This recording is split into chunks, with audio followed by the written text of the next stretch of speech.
Tant qu'un peuple souffre de mauvaise gestion, l'élaboration et la planification sont inutiles, disait l'étudiant biologiste gabonais Karl Padzis. Ainsi, pour un pays comme la Côte d'Ivoire, dont les finances publiques sont axées sur le programme avec pour obligation de résultat, il faut un contrôle de cette gestion.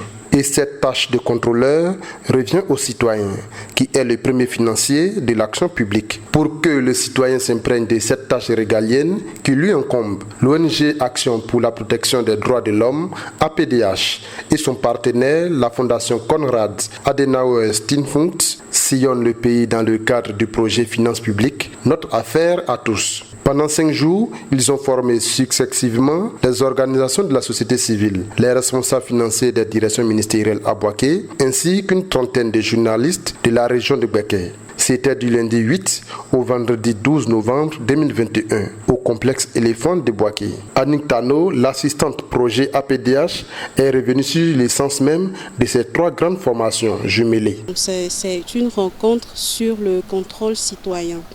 Permettre aux acteurs de la société civile de savoir concrètement ce que c'est que le contrôle citoyen, à quel moment contrôler, comment contrôler. Et permettre aussi aux agents de comprendre, de savoir, connaître l'intérêt même du contrôle citoyen. Pourquoi le citoyen, pourquoi la société civile demande des informations financières. Donc nous avons en tout 4 modules sur ces 2 journées. Le premier formateur de ce programme de 5 jours, le docteur Noula Nwako, est revenu sur l'essentiel de ces formations. Il faudrait que les uns et les autres comprennent que les choses ont changé. Nous ne sommes plus à l'époque du budget moyen, mais nous sommes à l'ère du budget programme. Il y a un chamboulement qui s'est opéré au niveau des finances publiques au niveau de la Côte d'Ivoire.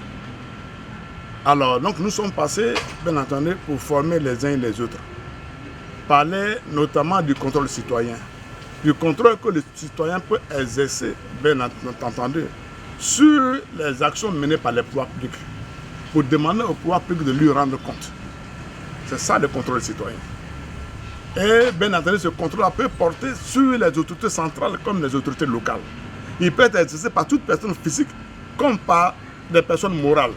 Je fais ici allusion à la société civile, qui a la matière un rôle très important à jouer en matière de contrôle citoyen.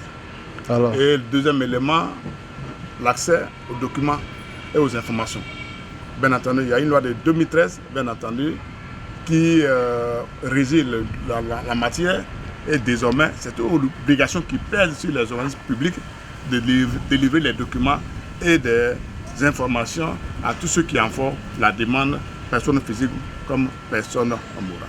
À sa suite, le docteur Kofi Anderson, le second formateur, a résumé son enseignement. Nous avons, depuis 2019, le gouvernement a mis en place le budget citoyen pour porter l'information des finances publiques auprès des citoyens dans des thèmes assez faciles à comprendre.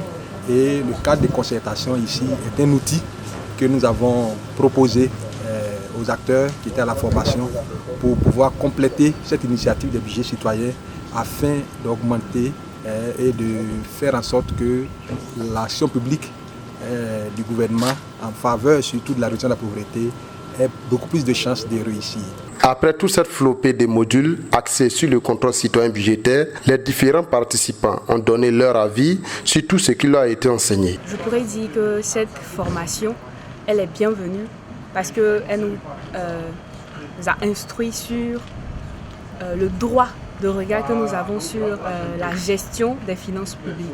Voilà, on nous a fait savoir que les finances publiques qui sont détenues par les régions, les communes et districts sont le bien d'abord de la population. Voilà, ce sont les deniers publics et nous, en tant que société civile, nous avons le droit de voir comment est-ce que ces fonds-là sont gérés. Il y a des lois qui nous donnent l'autorisation de le faire. On peut citer entre autres, la Déclaration universelle de 1789. Je suis très satisfait de ce séminaire-là parce que le temps important aujourd'hui d'imprégner ou soit de renforcer donc, les capacités des acteurs de la ville de Bouaké, notamment donc, les organisations de la société civile, les acteurs du service donc, administratif, notamment sur des thématiques importantes aujourd'hui qui est le budget citoyen, le budget participatif, pour comprendre donc, les réalités et l'exécution même de ce budget-là au niveau du développement de notre nation. Donc notamment le contrôle aujourd'hui est très important dans tout ce que nous faisons parce qu'il y va donc du suivi et de l'efficacité même des chantiers qui sont agendés par l'État de Côte d'Ivoire. Il faut dire qu'avant de commencer, je tiens à remercier les organisateurs d'avoir initié cette formation. Il faut dire que dans l'administration, nous n'avons pas tous le même niveau de formation et d'information. Nous avons des formations scientifiques et le droit, c'est une première, en tout cas dans notre formation. En tout cas, nous l'accueillons de manière très favorable. Nous remercions les organisateurs d'avoir initié cette formation. Notons que de façon simultanée, l'APDH et son partenaire, la Fondation Konrad Adenauer Stiftung, renforcent durant tout le mois de novembre les organisations de la société civile, les journalistes et animateurs, ainsi que les représentants de certains ministères décentralisés de toutes les localités où l'ONG APDH est implantée.